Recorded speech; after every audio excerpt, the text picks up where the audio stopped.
Hey folks, Malforian here, and welcome back to the channel. Today we're going to be covering the announcement by Paradox Interactive that we are getting Legacy of Persia, the next flavor pack for Crusader Kings 3, on November the 9th. So it's a bit quiet on the Crusader Kings news, but we finally got an update on when this DLC is coming out. We obviously knew this was coming.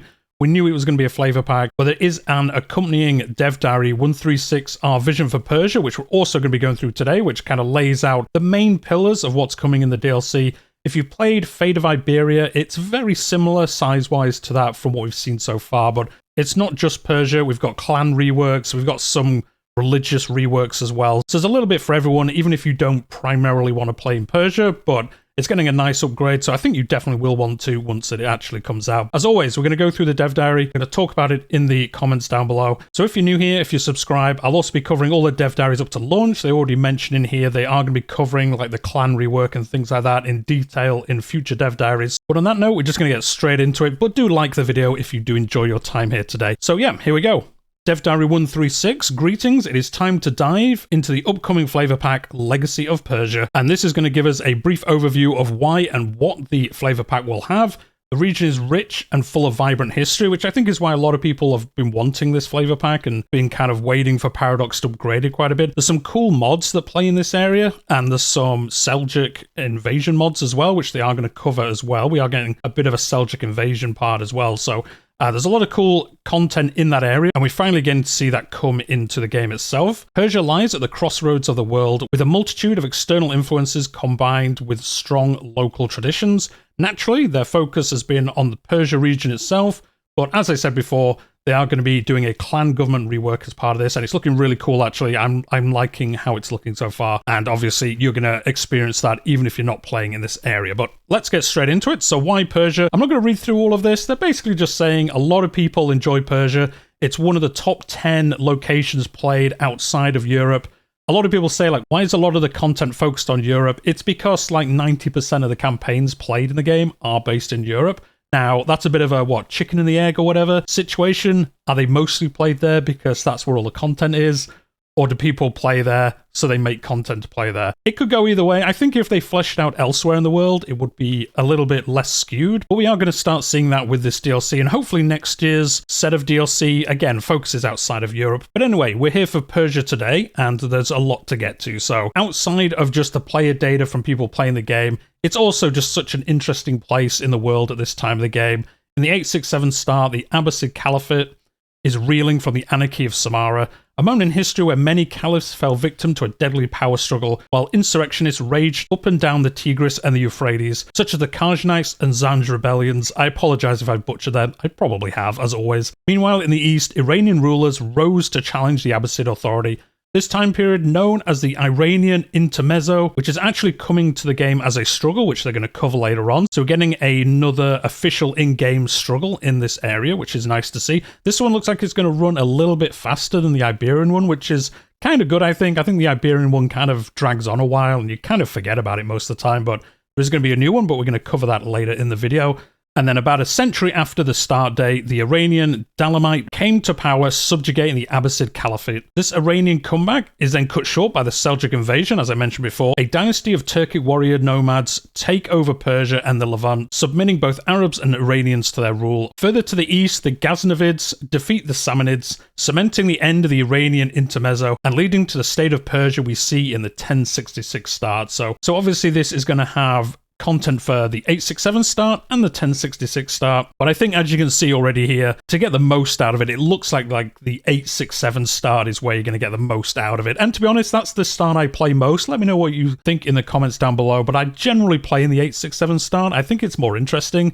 I think too much is kind of set in stone in a way in the 1066 start, but I'm sure there's going to be plenty to keep everyone busy. So clan government rework. This is, I think, the thing that most people are excited for. Like, there's a lot of cool Persia content in this. Ever since the game came out, I think people have been wanting clan government to get a bit of rework. It's super annoying to deal with. Since the area, the flavor pack, is almost entirely made up of clan rulers, for Legacy of Persia, they've decided to rework clan governments. Their aim is to more closely represent the familial struggles of the powerful clans of the time and the bureaucratic apparatus that backed their interests. The clan government is now directly tied to your house members and how they interact with each other, which is an interesting change. Each house will have a unity level, which can be changed by the intervention of the house head and by its members treating each other kindly or badly. A harmonious clan will have a consolidated succession, while an antagonistic one, not so much. So yeah, it sounds like if you have a loving family, or a mostly loving family, and they're getting along together, you're going to have that easy succession. You're going to have a good time with your dynasty, keeping your realm together and things like that. But it looks like if they're not unified, you're going to get some splintering maybe.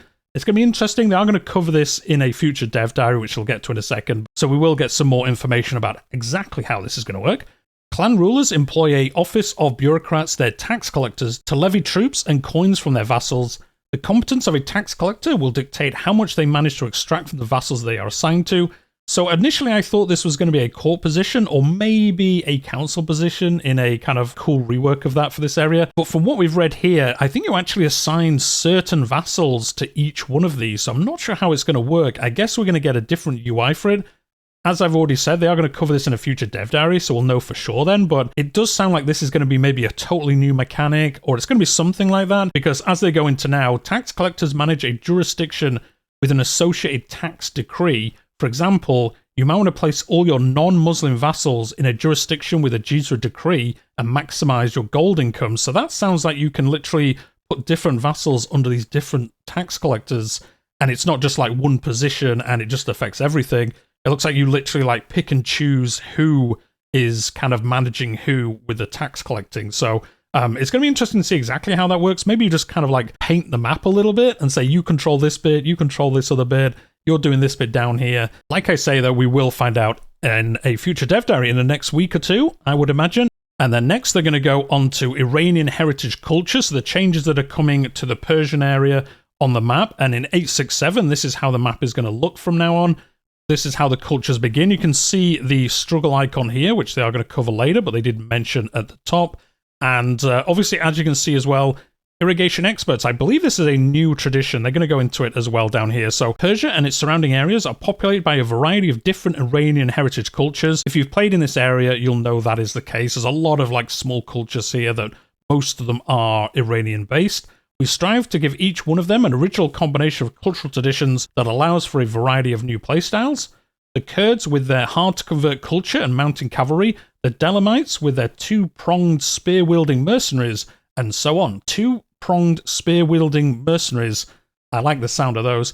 Persian culture, of course, receives special attention with a new tradition about their famous scholarly pursuits and elaborate systems for water cooling and irrigation. So yes, irrigation experts is new, and I guess Beacon of Learning is the other new one. Obviously, this area had a lot of high learning at the time, and it's good that they're showing that off in-game as well. Iranian cultures also bring new clothes, so we're getting a bunch of new clothing. I will actually cover the Steam page at the end of this dev diary because there are some screenshots of the new clothes that are coming and some other things as well, so we're going to cover that. We are also getting another Dynasty Legacy, which they don't cover at all in this dev diary, but it is in one of the screenshots, so we do see another Dynasty Legacy is coming as part of this DLC.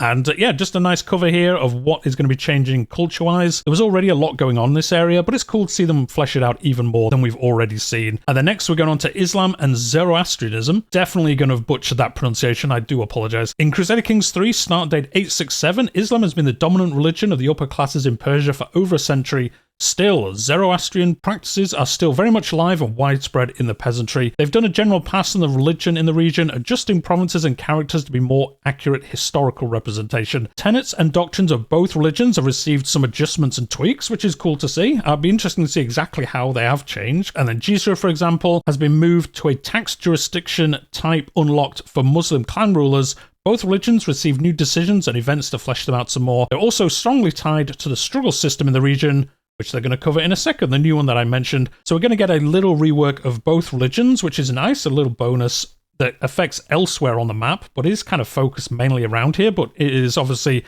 you're playing in, North Africa or anywhere else that there are Islam characters, you're going to get these changes as well. So that's cool to see. I'm not sure if these are going to be part of the DLC. Usually when it's culture focused, it is part of the free patch. So we'll see, obviously.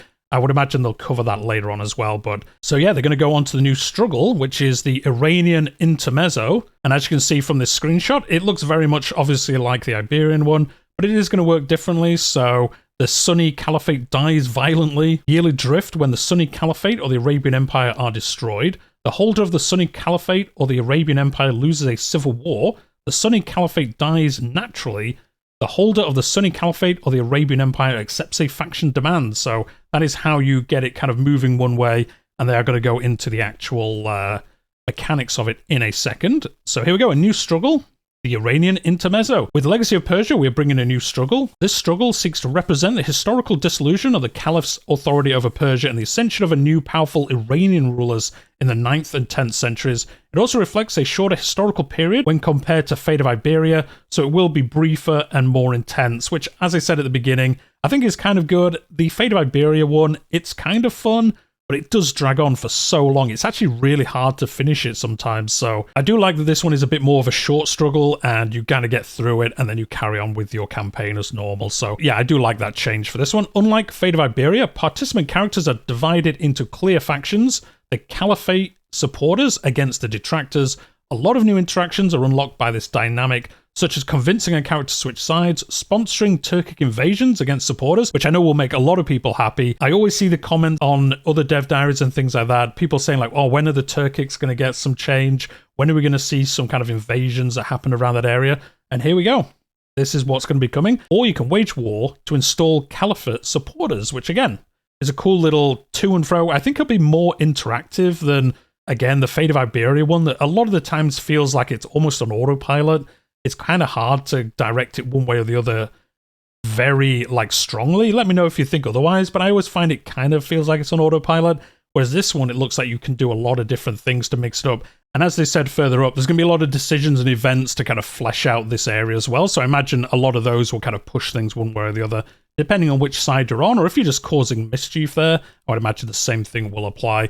The struggle has 3 phases: unrest, stabilization, and concession. Concession phase is a new type, a so-called ending phase. If a struggle gets to an ending phase, it will instantly trigger an ending. So unlike struggle ending decisions, where there is a dominant character that pushes the button, every involved character can contribute to an ending phase by triggering relevant catalysts. So again, I think this one's going to finish a lot quicker because it's not waiting for, you know, the player to press a button to say ended, or if the AI ever gets into that position. Sometimes they just would never do it.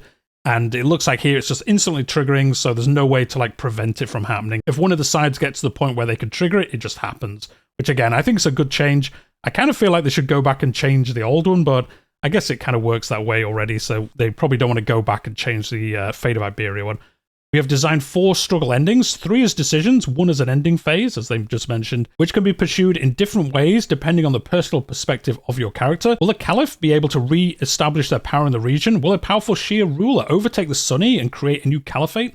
Maybe an Iranian ruler will usher in an era of Persian dominance, forever boosting cultures of Iranian heritage, or a Sunni Caliph detractor may oust the Caliph and take their place as head of faith. A lot of different outcomes. It sounds like it's going to be interesting and fun to play through.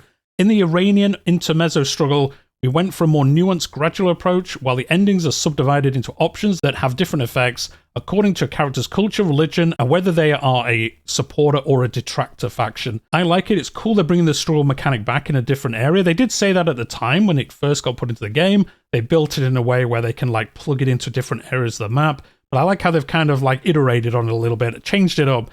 And it sounds like there's going to be more different ways for it to end, and it's going to end quicker, as we mentioned before. And then the last bit here they're really going to cover is we're going to get a new 867 bookmark. This isn't a new start date. It's just a bookmark. We get these all the time, you know, Wrath of the Northman, Struggle for Iberia, and then this one is going to be the Iranian intermezzo, is what it's going to be called. With the Legacy of Persia, they're adding a new bookmark, the Persian Revival. Oh, so it isn't called the Iranian intermezzo. I think it's just mentioning this because the struggle is there. So yeah, it's actually called the Persian Revival, with 5 Iranian heritage characters to choose from. They were picked for both their historical importance and to provide a wide range of gameplay styles. So, especially if you're new to the game, these are good for just picking out important characters that you might want to play as. Easy, hard, medium. Gives you a little bit of a prompt as to, you know, you want to play in Persia, why don't you play as one of these characters? They've got interesting backstories. They always have these, you know, historical outlines on the right-hand side, giving why they would be an interesting character, what's brought them to this point, and kind of what you could aim to do as this character. So obviously, if you're an expert in Crusader Kings, if you've played it a lot, you probably don't look at this. You probably just pick a character of your own choice. But I do like they put these in there. So if you are a new player or you're just not used to the area, you can kind of see a character you might want to play as. So as always, these are always appreciated. We're not going to go through these different characters. Basically breaks down the 5 that they've chosen and as to why they've chosen them. One of them is of interest, Surrey of the Gurids, because if you're new to the channel, I'm actually doing the Rise of the Gurids achievement at the moment, which is to start as the Gurids and reform their historical empire. It's a really cool achievement. And obviously the character that you can start in 867 that is Gurid, there aren't that many of them, is getting a bit of a highlight here. I guess they've probably tweaked a little bit because obviously the culture, the religion's different. You're going to be part of this struggle now as well. So if you haven't done that achievement, a perfect time to do it, as they mention here. If you haven't done it, give it a go now because there's a lot of change around here. It is really fun. Like I say, I'm doing it on the channel at the moment. It's a really cool achievement. It can be easy, it can be difficult. There's a lot of different ways you can do it. But anyway, that's taken us off the beaten track a little bit, but that is basically the dev diary for today. So covering the main points of the DLC, what's going to be coming along. It is basically what we thought, although we didn't know there was going to be a new struggle. So that is cool to see. They had previously mentioned they were going to be redoing clans and some of the religions. So that stuff we already kind of knew was coming, but we didn't know the details. We've got a bit more today. And then, as always, they're going to be covering a dev diary, I would imagine, every week up to launch with different things each time. I would imagine clan government's probably next week. We might get a religious one, and then we might get more of a general what's going on in the region and things like that. But anyway, that is the dev diary for today. Now, before we do go, as I mentioned, there are some screenshots on Steam that we haven't seen, and one of them being, as I mentioned before, the Dynasty Legacy. We are getting Brilliance. Our house shall be resplendent in the glory from the kings of old. Now, unfortunately, we don't know any of the names of the 5 items or what they do, so I imagine this is going to be covered again in a dev diary, but we are getting another Dynasty Legacy, so that takes us up to, what, like 10 of these? 12? I don't know off the top of my head. A lot of these now. But Brilliance, I'm not sure what it's going to cover. Maybe it's going to be learning focus. Maybe it's going to be about the Iranian culture, the Persians, the Turkic clans coming in. Maybe it's going to be some kind of mixture of other ones that we've already seen. So a little bit of culture, a little bit of maybe gold making, a little bit of learning, a little bit of culture blending, like I said, or something like that. Who knows? We'll find out soon enough. But I wanted to call out we are getting a new Dynasty Legacy, which isn't surprising. We did get one last time, obviously. We got Metropolitan with Fate of Iberia, so it's not super surprising. And then here we go, some of the new armor. Looks fantastic. I love the crown that this queen, I guess, has, or she might be a duchess, I suppose. I think this mask's already in, but I don't think this belt is. Just looks really cool. This is obviously, I guess, more on the eastern side, maybe, of the realms in this area, but I love his hat. It's like almost like a conquistador hat, but with like a fur rim around it. I really, really like it. As always, I always say in these videos, the art team always knock it out of the park for Crusader Kings. And then the Italian intermezzo, we actually saw this previously. It's the exact same screenshot, in fact, that they showed in the dev diary. And then we have got the house here. Oh, this actually shows the house unity system. I didn't notice this before I started recording this video. I had a look through these, and for some reason, I didn't notice this. So yeah, it shows the new house unity system and where you are on the scale. So obviously good is on the right hand side, obviously bad is on the left hand side. This one is in friendly, 190 house unity. So yeah, the effects from house unity, the house succession law is friendly succession. So all these people who want primogeniture earlier in the game, maybe if you're playing clan government, you basically do. We shall see. We'll get more information on this obviously in the future. Unlocks rescue house members. If somebody's been abducted or something, you can go and collect them and like rescue them, I guess. Collect them. That's not the right word, is it? Yeah, rescue them was the right word. It's the word of the Casus Belli. Unlocks unify the house Casus Belli. I wonder if that's one way you can like unify your lands with other people from your house. If they're independent, you get a Casus Belli to basically go to war with them and bring them into your realm. I imagine that's the case.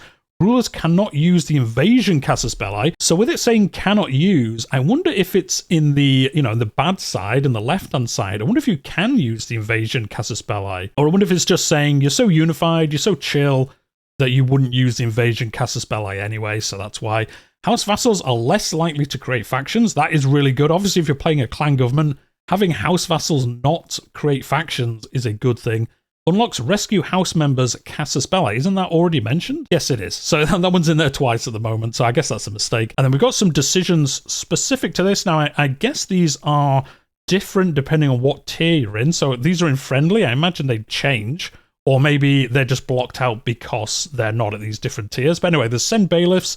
There's encourage house to improve the economy, which, as you can see on the right-hand side, we'll go through in a second. Promote development, because this area of the world needed so much better development. It's already one of the best development places, especially, you know, up the Euphrates, I think. Correct me if I'm wrong. I think it's the Euphrates, isn't it? The main one where Baghdad and everything is. But again, do correct me if I'm wrong. You can obviously boost it some way through this. And then encourage house to improve the economy. A realm is only as capable as the land it is built upon. I should make sure that all members within the house are able to spend their necessary funds and build as a stronger realm. So our house gets encouraged economy for 20 years. Doesn't tell us what that does. So that will be interesting to find out. I imagine it may be, I wonder if it lowers like the taxes you receive, but increases the development. I imagine that might be what it is, because you're basically saying to them like, hey, spend the funds to get a stronger realm. So I guess they maybe give you less tax, but they increase their development more. Something along those lines. And then the requirements, you need to be friendly or harmonious, which I guess is the best one. And you need to be the house head. Makes sense. So this system does look like it's going to have some cool different effects depending on where you are on the tier. That's going to be interesting to play through and see exactly how that works. And then the next one, just a event here. You gain the trait Detractor of the Caliphate. So this is where he's joining one side of the struggle and not the other one. And then the last one, just some more of the awesome armors in here. Again, these look amazing. These belts are just awesome. The swords, the helms, especially again, the lady over here has got an amazing helm. It's got like wings on it or something. And I don't know what these are. These are awesome. Whatever. He's got like feathers in his hat. Looks awesome as well. Got a cool beard. I think they did mention actually earlier in the dev diary, they're kind of doing obviously the Iranian beards and hair and things like that. So it's cool to see that representation in the game, especially if you're from that area. It must be awesome to see this coming into the game and be able to play as the people in that area and things like that. So yeah, just looks amazing. He looks almost like a Lord of the Rings character, if I'm honest, his flowing hair, but pretty cool nonetheless. And that is going to be it. I will leave the trailer at the end of the video if you've not seen it. There's not much in there. In fact, there's no gameplay in it. It's just another one of their cool, like, story trailers. I'm sure we'll get a feature breakdown video near a launch. But yeah, let me know what you think in the comments down below. I'm loving what I'm seeing so far. It's cool to see some content come into the game finally. It's been a little bit of a gap since Tours and Tournaments came out. So yeah, really cool to see, especially Persia. People have been asking for that for a long time and it's come into the game. You know, obviously not as much as the Byzantines, but you know, I think as they're updating the Persians, I don't think we'll see the Byzantines as the next one. I know we're getting ahead of ourselves a little bit here, but we will soon be looking into what next year's content might be. I might do a video on that. I did one last year on what I thought might come this year. I was mostly incorrect with that. I thought trade and things would come this year, but no. But anyway, hit that like button if you have enjoyed today's video. As I said before, I'll be covering all the dev diaries as always. We've been covering them pretty much since the launch of the game on the channel. So yeah, if you want to keep up to date with everything, subscribe to the channel, hit that like button. It helps other people find the series and the channel in the future. But yeah, I'll see you for the next Crusader Kings 3 dev diary. And obviously at launch, we'll be doing a campaign on the channel, some live streams, all that good stuff. But we'll leave it there for today, and I'll see you in the next one. Even as a boy, I knew that having a coin meant having a choice, and that control over other people's choices meant power. So I was determined to serve no other master but myself. And when these lands fell into chaos, I climbed the otherwise occupied steps on the stairway to power. Yet, I never sought to gather riches in a pile. I set them afloat out into the world, nudging the odds in my favor. For when one ascends to a certain pinnacle, it all comes back in due time. Real strategy requires cunning.